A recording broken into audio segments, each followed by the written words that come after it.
Welcome to our review on the nervous system. First thing we need to understand then is that there are two main parts of the nervous system. We've got the central nervous system, or the CNS, which is made up of the brain and spinal cord, and then we've got the peripheral nervous system, or PNS, which is made up of the nerves that run between our central nervous system, the effectors, and the sense organs. Whenever we're talking about a receptor, then what we're actually talking about are cells that are specially adapted to detect stimuli. And we've got a variety of different receptor cells all over our body. So in our skin, we've got receptors that will detect pressure, temperature, touch and pain. In our tongue, we've got these receptors that will be able to detect different chemicals in food. In our nose, we've got receptors that detect the chemicals present in the air.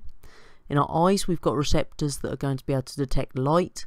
And in our ears, we've got the receptor cells that will be able to detect either sound or balance. Once these receptor cells have actually detected a stimulus, they generate an electrical impulse.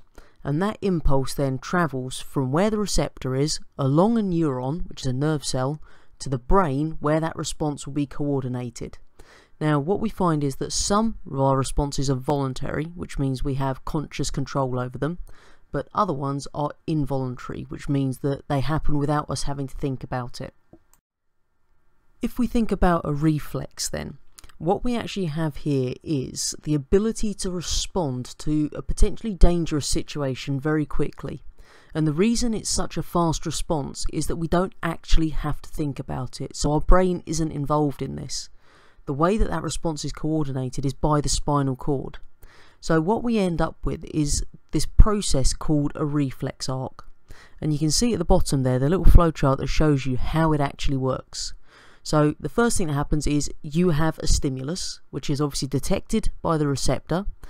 The receptor passes that impulse through a sensory neuron, which then goes through the relay neuron located in our actual spinal cord, through a motor neuron, back to the effector, which then brings about the response. So if we were to put that into context, if you happen to touch something that was very hot, so you put your hand in boiling water, for example, then obviously the temperature there would be the stimulus, as with the pain, and the receptors in your skin would detect that. They would then trigger an electrical impulse through the sensory neuron that would go up your arm to your spinal cord, where it would go through the relay neuron, sending the information back down a motor neuron to the muscles in your arm, which are the response, which is moving your hand away from something hot.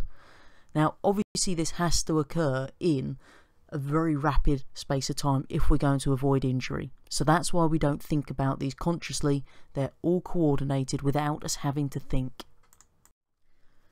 In the top diagram there, we arc in a diagram form. So we've got our stimulus of a pinprick on the finger. Pain receptors in the skin are stimulated.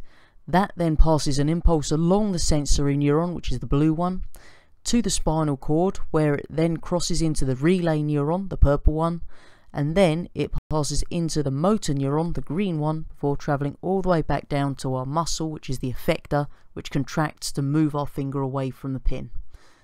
The second diagram we've got there at the bottom is a diagram of a neuron. So on the left hand end you can see the cell body, which is found in our central nervous system, which has a nucleus. We've got that long part there, which is the axon, and that's the bit that actually carries the nerve impulse. And around the outside it's got this insulating sheath around it to help speed up those impulses.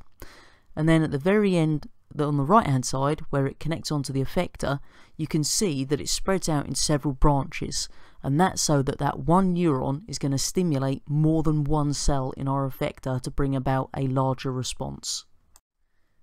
We've mentioned these things called effectors, and quite simply we have a range of different effectors throughout our body, but they all have one thing in common, and that is they carry out a response to whatever the stimulus is. So the two of them that you need to remember for your exam are the glands, which release different chemicals, and the muscles, which will contract to move obviously a limb out of the way.